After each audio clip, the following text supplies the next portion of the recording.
LDC exam 2026 master plan 3 महीने में कैसे करें तैयारी। तो सबसे पहले ध्यान दीजिए कि हम सिलेबस की बात करते हैं। एक सिलेबस में 2 डिवीजन हमें रखने हैं। पहला हमारा राजस्थान जीके और करंट अफेयर्स का रहेगा और दूसरा इंग्लिश, हिंदी और रीजनिंग को 1-1 आवर के स्लॉट में डिवाइड करके हम पढ़ेंगे।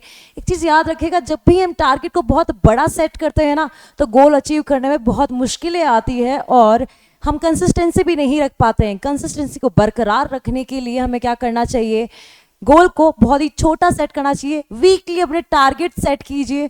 वीकली टारगेट के साथ में संडे को रिवीजन के लिए रखिए, क्योंकि आप सभी जानते हैं 70-20-10 का एक रूल होता है।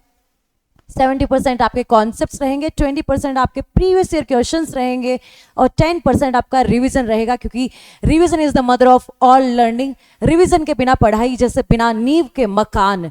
तो ये बातें हमें ध्यान रखनी है। दूसरी बात, जब भी आप कोई भी टॉपिक को पढ़ते हैं, चैप्टर वाइज हमें नहीं पढ़ना है, हमें टॉपिक वाइज चीजें पढ़नी है।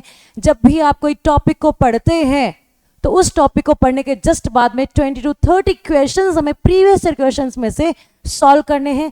लास्ट एंड फाइनल, जब भी आप कोई भी प्रश्न का सॉल्यूशन करते हैं तो ध्यान रखिएगा इसके तीनों बचे हुए जो ऑप्शंस हैं वो गलत क्यों हुए हैं, उनका एनालिसिस भी हमें करना है, ताकि हमें पता चले कि हम कितना सेल्फ एनालिसिस कर पा रहे हैं। इन्हीं अपडेट्स को आगे आपको मिलती रहेंगी समय समय पे। ऐसी और एलडीसी एग्जाम 2026 की जो अपडेट्स हैं वो आपको मिलती रहेंगी। सब्सक्राइब कर दीजिएगा चैनल को। आगे जो हम स्ट्रेटेजी लेके आने वाले हैं वो टॉपिक वाइज एक सब्जेक्ट की स्ट्रेटेजी लेके आएंगे। Thank you so much. Subscribe the channel and keep updated.